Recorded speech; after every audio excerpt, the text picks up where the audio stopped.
এনসিপির আতাউল্লাহ কেন গিয়েছিলেন ওইখানে? ওনার ওই ব্রাহ্মণবাড়িয়া 3-এ কি কাজ? তার আগে আমি আসলে একটু কথা বলতে ভয় পাচ্ছি, মানে বাইরে যদি ওই গুন্ডার টুন্ডার থাকে, মানে বলে কি হবে, এটা আপনারাই বলছেন, আপনিই বলছেন। আমি আমারটা একটু বলি, একটু বলেন। আড়াই মিনিট এখন, একটু টাইম দিতে হবে ভাই, পরের বার। আচ্ছা, তো যেটা হচ্ছে ফ্যাক্ট, ওইখানের ঘটনার ভিডিও ফুটেজ সব আপনারা সবাই দেখেছেন। এটা নিয়ে আমি নতুন করে আসলে আলাপ করতে চাই না। এইভাবে হাতের ইশারা দিয়ে একজন নির্দেশ দিচ্ছেন, মারো, আটকেন, প্লিজ আমি আপনার সামনে আপনি ভিডিও ফুটেজটা দিয়েন। হ্যাঁ, ওইখানে আচ্ছা, ওইখানে আপনি দেখেছেন যে রুমিন ফারহানা উনি কিভাবে হচ্ছে যে হাতের ইশারা করে তার লোকজন, তার ভদ্র লোকজন কিভাবে হচ্ছে যে হামলা করলো, এবং তার কথাই কিন্তু প্রতীয়মান যে তাদের ইন্টারনাল গ্যাঞ্জাম। সেখানে দেখেন আতাউল্লাহ ওই সংসদীয় আসনের একজন ক্যান্ডিডেট, এবং সে ওখানে কাজকর্ম করছে, এবং উনার যে কথাবার্তা যে নিবন্ধন পায়নি, তাহলে তো আমার এখানেও বসার কথা না হিসাবে, আমরা তো নিবন্ধিত দলই না। তো সেভাবে উনি যেভাবে আমাদেরকে ট্রিট করেন, যেভাবে ওনার ভাষা প্রয়োগ করছেন, কি বললেন, ডাকাতের মতো দেখতে, তারপরে কাচরা, বস্তির ছেলে, ফকিন্নির বাচ্চা, ফকিন্নির বাচ্চা। আচ্ছা প্লিজ আপা, আপনি সিনিয়র, আপনাকে এই সম্মানটুকু আমি করি। আমার সময় কথা বলবেন না, আপনি আপনার টাইমে কথা বলবেন প্লিজ। এই রাজনৈতিক শিষ্টাচারটা আপনার থেকে আমরা এক্সপেক্ট করি, আপনার থেকে এই রাজনৈতিক শিষ্টাচারটা আমরা এক্সপেক্ট করি। আমার কথা পরে বলেন, কারণ আপনি তো ভুলভাল বলছেন। হ্যাঁ, ভুলভাল আমরা ঠিক করেন, কারেক্ট করেন, আমরা ওকে একটু বলতে দেই। তো আপনি বারবার ইন্টারাপ্ট করেন না প্লিজ। তো এই ট্যাগিং গুলো যে বলছে, এবং কমপ্লিটলি শ্রেণী বৈষম্য, বর্ণ বৈষম্য করে তিনি, আমি টকশোতে দেখলাম যে তিনি বলছেন আমি ফকিনির বাচ্চা, ওইভাবে বলিনি, এটা হচ্ছে তাদের মানে মানসিক ফকিন্নিপনা, এটা হলো প্রমাণ হয়, এবং এই 1 বছর এদেরকে আমার সহ্য করতে হচ্ছে। ধরেন এই গণ অভ্যুত্থানটা এরকম ফকিনির বাচ্চারা যারা ছিল, ধরেন আমরা যারা ফকিনির বাচ্চারা ছিলাম, আমাদের হাসনাতের বাবা রাজমিস্ত্রি ছিলেন, দীর্ঘদিন রাজমিস্ত্রি করার পরে সে প্রবাসে যেয়ে তার কাজকর্ম করে ফ্যামিলিকে চালিয়েছেন, এবং সেই জায়গা থেকে ধরেন হাসনাত উঠে এসছে। এরকম আমাদের ঢাকা বিশ্ববিদ্যালয় বলেন এবং অন্য অন্য যে জায়গাগুলো আছে, ইভেন একজন শ্রমিকের গল্প বলেন, এই মানুষগুলা হচ্ছে কোনো এলিট ফ্যামিলি থেকে বিলং করে না। এই ফ্যামিলিগুলা ধরেন যে শামীম ওসমানদের সাথে তাদের পারিবারিক বন্ধুত্ব জায়গা থাকে না, শেখ পরিবারের সাথে তাদের বন্ধুত্ব জায়গা থাকে না, আলাদা করে কেউ বলে না যে ফজিতুল্লাহ নেসার মতো আমার একজন বউ লাগবে, এরকম কোট আনকোট অনেক কথা যারা বলে যে 17 বছর ধরে আমাদের দীর্ঘ ত্যাগ, দীর্ঘ জার্নি আছে, সেটা আমরা তো আসলে দেখেছি যে তাদের জার্নিটা কিরকম। একটা কুসুম কুসুম বিরোধিতা করা, কিন্তু টকশোর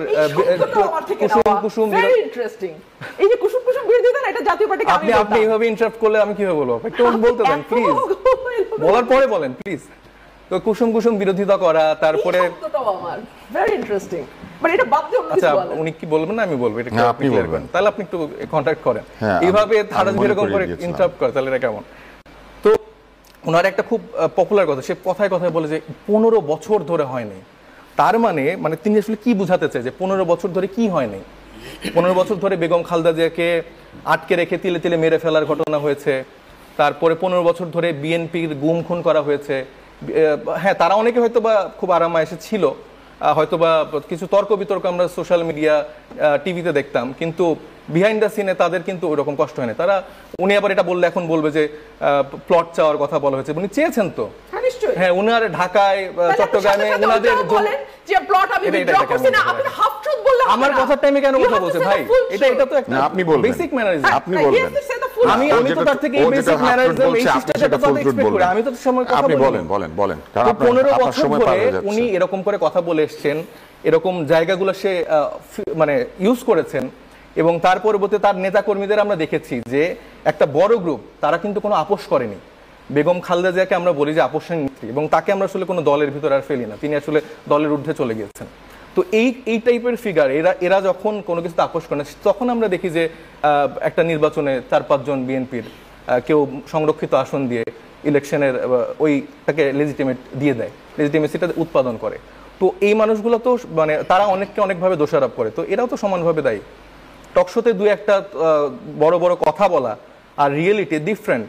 আমরা রাজনীতিতে আমরা দেখতেছি, ফকির বাচ্চা হয়েও আমরা রাজনীতির এই জন্নাতে থাকি, এবং তাদের যে এলিটিজম এবং তাদের যে চিন্তা যে পরিবারের বাইরে কেউ হইতে পারবে না, তার একটা ভালো ফ্যামিলি ব্যাকগ্রাউন্ড আছে, ভাইদের ভালো ফ্যামিলি ব্যাকগ্রাউন্ড আছে, তো একজন কৃষকের ছেলে কি স্বপ্ন দেখতে পারবে না রাজনীতিতে আসার জন্য?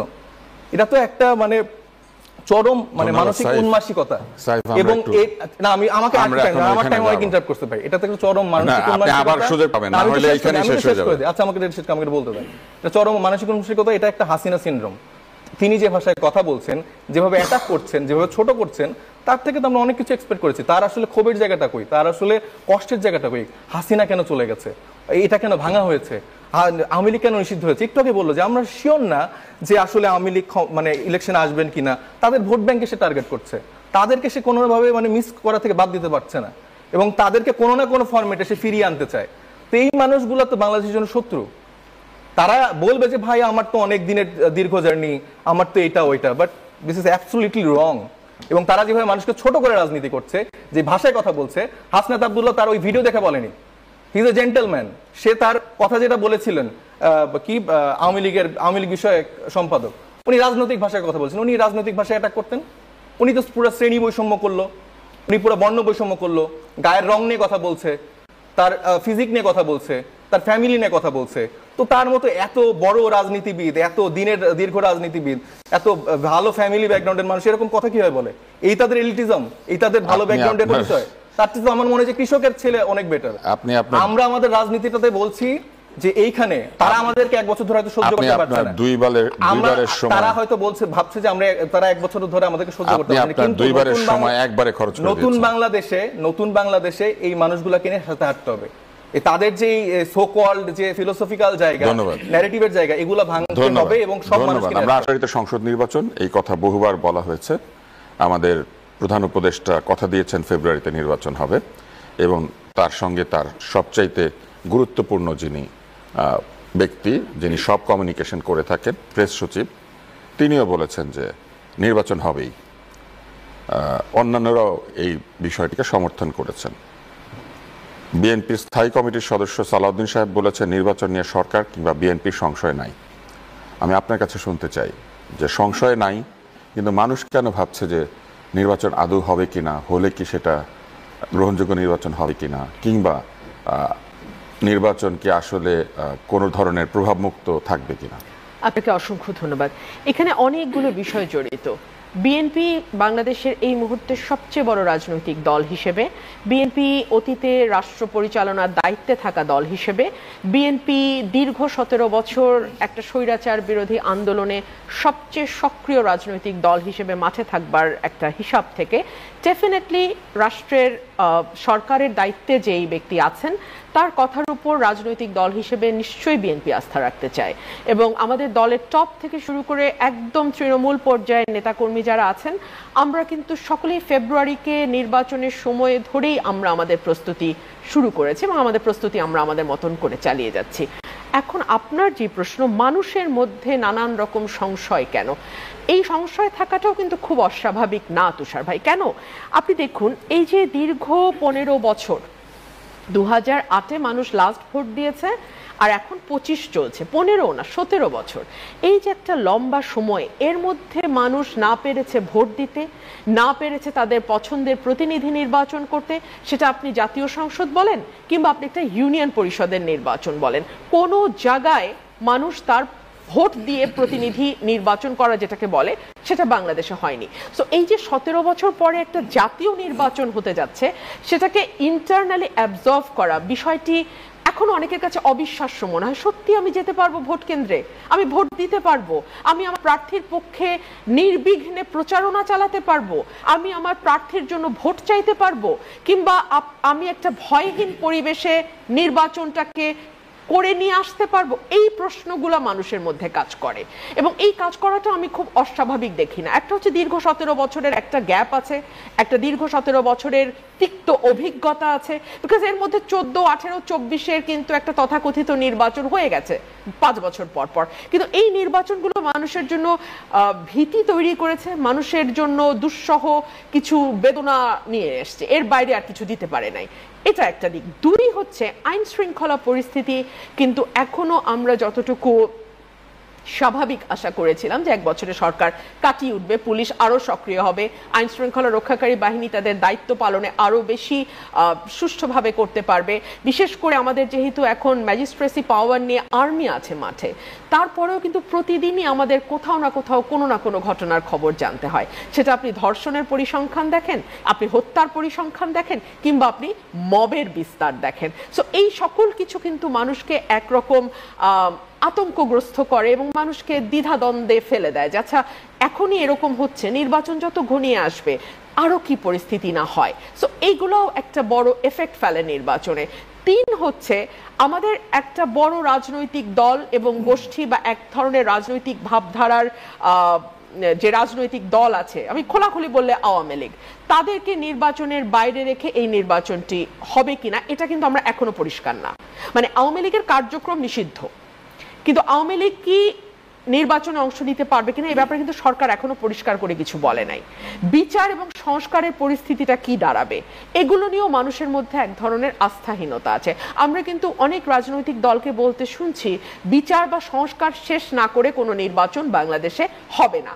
এই কথা যখন আসে, স্বাভাবিকভাবে যে মানুষটি হয়তো সরাসরি রাজনীতির সঙ্গে যুক্ত না, ডিরেক্টলি কোনো পলিটিক্যাল পার্টির পোস্ট হোল্ড করে না, সেই মানুষটি একজন ভোটার, সে আতঙ্কগ্রস্ত হয়ে যায়। আচ্ছা তাহলে তো বিচার সংস্কার কত দূর গেলে নির্বাচন হবে, সেটা কতটুকু হলে আমরা বলবো যে এখন নির্বাচন করা যায়, এটাও একটা প্রশ্ন।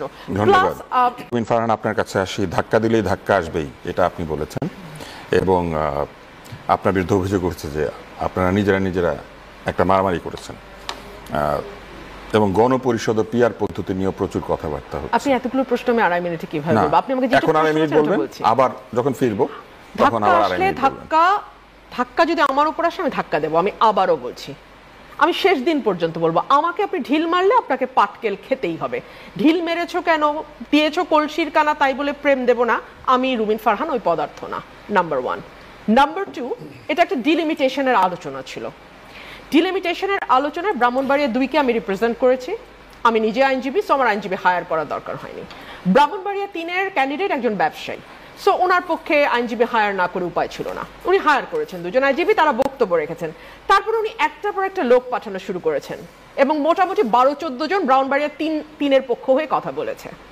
তখন আমি যখন উঠে দাঁড়িয়ে মাইকের কাছে গিয়ে বলার চেষ্টা করেছি যে এটা তো হতে পারে না, এক তরফে 12 জন বলছে, এক তরফে আমি, তাহলে আমি আবার কাউন্টার দেই, মানে রিবাটাল যেটাকে বলে, আপনি তো বিতার্কিক, আপনি জানেন রিবাটালের একটা ব্যাপার থাকে, তাহলে আমি রিপিউট করি, রিবাট করি। ওই সময় ওনাদের দলের এনসিপির একজন সদস্য আতাউল্লাহ, ভদ্রলোকের নামও আমি জীবনে শুনি নাই, চেহারা দেখার তো প্রশ্নই আসে না। সো উনি যখন আমাকে ধাক্কা দিলেন, I thought it must be from Brahmanbaria 3, মানে ব্রাহ্মণবাড়িয়া 3-এর যিনি বিএনপির ক্যান্ডিডেট তার কেউ। ধাক্কা দিলেন, ঠিক আছে। তখন ওনাকে নির্বাচন কমিশনের যারা আছেন তারা ওনাকে পেছনে নিয়ে গেলেন, পুলিশ কর্মকর্তাও। সেখান থেকে উনি উড়ে এসে আমাকে আরেকবার মারতে গেলেন। এই ভিডিওটা আপনারা কেউ দেখেননি যদি বলেন মিথ্যাচার হবে। প্রথম আলোতে এটা মিলিয়ন ভিউ হয়েছে এবং তারপরে হাসনাত আব্দুল্লাহ আজকে বলেছে রুমিন ফারহানার ব্যাপারে বুলিং শেমিং স্টপ করা উচিত। So he realised, but it took 24 hours for him to realise, number 1। এই জন্য আমি বলতে চেষ্টা করেছিলাম যে আমি যখন সংবাদ সম্মেলন করছি, মিট দ্য প্রেস করছি, তখনও কিন্তু আমি জানি না who is Ataullah or who pushed me. I thought he is someone from Brownbaria 3 representing the candidate of Brownbaria 3. He didn't say I'm from NCP. He just pushed me. So obviously I was shocked. এবং 2বার যখন সে পরের বার তেড়ে আসলে তো আমার কর্মীরা বসে বসে ললিপপ খাবে না, so they took the measure. এবং ভবিষ্যতের জন্য এটা একটা সিগন্যাল যে আমার গায়ে আপনি হাত দিতে আসলে আমি আপনার গায়ে হাত দেব, সিম্পল। আমি রাজনীতি করতে আসছি, আমি রবীন্দ্রসঙ্গীতের আসর জমাইতে আসি নাই। আর 2 হইল, দেখুন এনসিপির বয়সের একটা দোষ আছে, অস্থির। ওরা যদি এই ভিডিওটা আগে দেখতো তাহলে কিন্তু এই ভুল বুঝাবুঝি তৈরি হয় না। হাসনাত এতগুলো কথা গিয়ে কমিশনে দাঁড়ায় বলে না, আপনার কর্মী আপনাকে তার ভার্সন অফ ফ্যাক্ট বলবে, আমার কর্মী আমাকে এসে আমার ভার্সন অফ ফ্যাক্ট বলবে। কিন্তু আপনাকে তো যাচাই করতে হবে, আপনি যেহেতু লিডার, আপনাকে তো পুরো ঘটনাটা দেখে শুনে বুঝে তারপর কথা বলতে হবে। 3 হচ্ছে এনসিপি ওখানে কেন গেল? এনসিপির তো এখনো নিবন্ধন হয় নাই, তাহলে এনসিপির ওখানে কেন গেল? এনসিপি গেছে বিকজ ব্রাহ্মণবাড়িয়া 3-এর যিনি ক্যান্ডিডেট তিনি তাকে নিয়েছেন। আমি সেটা মনে প্রাণে বিশ্বাস করি তিনি তাকে নিয়েছেন, আদারওয়াইজ এনসিপির ওখানে কোনো কাজ নাই ভাই। আমি তো মাঠের পলিটিক্সটা করি, আমি তো জানি ওখানে এনসিপির অবস্থান। সো তাকে নেওয়া হয়েছে, এবং যেটা আমি দলকে বলবো সাবধান হতে, কিছু কিছু প্রার্থী তাদের ব্যক্তিগত স্বার্থ এবং ব্যক্তিগত পলিটিক্যাল হিসাব নিকাশের কারণে এই যে একটা পরিস্থিতি, না এই যে একটা পরিস্থিতি তৈরি হলো, এটা সুযোগ করে দেবে এনসিপি এবং জামাত বা অন্যদেরকে যে নির্বাচনের পরিবেশ নাই, এটা বলার সুযোগ করে দেবে মানুষকে। আসলে আমাকে পুরোটা সময় ব্যক্তি আক্রমণ করা হয়েছে, তো আমাকে জবাবটা তো দিতে হবে। আমাকে বলা হয়েছে যে আমি প্লট চেয়েছি। অফকোর্স আমি প্লট চেয়েছি, একজন মেম্বার অফ পার্লামেন্ট প্লট চাইতেই পারেন। এক, দুই হচ্ছে প্লটটা আমি প্রত্যাহার করেছি আবেদনটা। আমি কিন্তু কারো বাসায় ঢুকে 1 কোটি টাকা চাইনি। আমি আইনগতভাবে প্লট চাওয়ার যোগ্য, আমি প্লট চেয়েছি, আমি প্রত্যাহার করেছি। দুই হচ্ছে ব্যক্তি জীবন এবং রাজনৈতিক জীবন। উনি আমার ব্যক্তি জীবনের সাথে, আমার পারিবারিক জীবনের সাথে রাজনৈতিক জীবনকে গুলিয়ে ফেলেছেন। ধরুন বঙ্গবন্ধুর সঙ্গে মৌলানা ভাসানীর যখন আলাদা হয়ে গেল, ন্যাপ তৈরি করলো মৌলানা ভাসানী, আমার আব্বা অলি আহাদ, বঙ্গবন্ধু আওয়ামী লীগ নিয়ে আলাদা হয়ে গেল। রাতের বেলা বঙ্গবন্ধু যেতেন মৌলানা ভাসানীর কাছে অ্যাডভাইস নিতে, when even he was the prime minister, advice নিতে যেতেন। এটা ছিল পলিটিক্যাল সংস্কৃতি। বিরোধিতা তো থাকবেই, কিন্তু পরস্পরের চামড়া খুলে ফেলা, পরস্পরের বিরুদ্ধে কুৎসিততম স্লোগান দেওয়া, ব্যক্তি সম্পর্ককে এমন জায়গায় নিয়ে যাওয়া যে একেবারে ছিঁড়ে খুঁড়ে ফেলতে হবে, এটা ছিল না। শাহ আজিজকে বঙ্গবন্ধু জেলে নিয়েছিলেন কারণ তিনি মুক্তিযুদ্ধের বিপক্ষে দাঁড়িয়েছিলেন, কিন্তু সেই শাহ আজিজেও জেলে যাতে ভালো থাকে সেটা উনি এনশিওর করেছেন। সো পলিটিক্যাল কালচারটার, এই কালচার ছিল বাংলাদেশে, এই কালচারের মধ্যে দিয়ে আমার পরিবার গেছে। সো এই কালচারকেই আমি ধারণ করি। আমি যেমন শামীম ওসমানকে জাতা ভাষায় আক্রমণ করেছি, ওই সময় শামীম ওসমানের সাথে টকশো করা তো দূর কি বাত, শামীম ওসমান নাম নিতেও এক একজনের কাপড় নষ্ট হয়ে যেত। সেই সময় শামীম ওসমানের সাথে আমি তর্ক করেছি। কুসুম কুসুম বিরোধিতা কি পরিমাণ আমার বক্তব্য তারা শুনেছে, যে এই কুসুম কুসুম বিরোধিতাটা জাতীয় পার্টিকে আমি বলতাম, আমি বলেছি ভালো, সেটাই একই কথা। এই ছেলেটি এত বছর পরে একই কথা বলছে। আমাকে না, একটা মিনিট, আমাকে আমার ভাই একটা প্রশ্ন তুলেছেন যে না, একটা আমাকে বলতে হবে যে আমি আওয়ামী লীগের সুযোগ পাবেন না, তাইলে অন্যদেরটা আপনি নিয়ে ফেলছেন। 18 এবং 24 নির্বাচন নিয়ে আমি একই প্রশ্ন করেছি যে বিএনপি ছাড়া যদি কেউ নির্বাচনে যায় সেটা কতটুকু সঠিক হবে। আর কেউ তুলেছে কিনা জানি না, আমি বলেছি। আর আরেকদিন last but not the least, আমি চেহারা নিয়ে কথা বলেছি। তাদের এক নেত্রী ফেসবুক স্ট্যাটাস দিয়েছেন আমি নাকি পুরুষ হাতানোর ব্যাপারে এক্সপার্ট, এবং সেজন্য আমি ওয়েট ক্ষমা চেয়েছেন। ক্ষমা চাইলেই যদি হয় না, বলে ফেলার পরে ক্ষমা চাইলে হবে না, এগুলো কি বলা যাবে? আমরা 1 মিনিট সময় আছে, 1 মিনিট মানে 1 মিনিট সাইফ, তোমার সাথে চুক্তি ছিল যে তুমি পরে আর সুযোগ পাবে না। Thank you. তো আমি যেটা বলতে চাচ্ছি যে আমরা আসলে যে নতুন রাজনৈতিক কালচারটাই বিশ্বাস করি, সেখানে আমি হাসনাতের ভাষায় বলবো যে রুমিন আপা সহ যারা নারী নেতৃত্বের জায়গা আছেন তাদেরকে সেই শ্রদ্ধা এবং সাইবার বুলিং থেকে আমরা চাই না যে এরকম কোনো পর্যায়ে তারা পড়ুক। উনি আমাদের হয়তো বা মারতে পারে, ঢিল মারতে পারে, বাট আমরা তাকে ফুল দিতে চাই। তো আমরা রাজনৈতিক কালচারটা এটাই চাই যে সুন্দর করে আমরা একসাথে রাজনীতিটা করবো, এইটাই। Thank you. আতাউল্লাহ চায় না।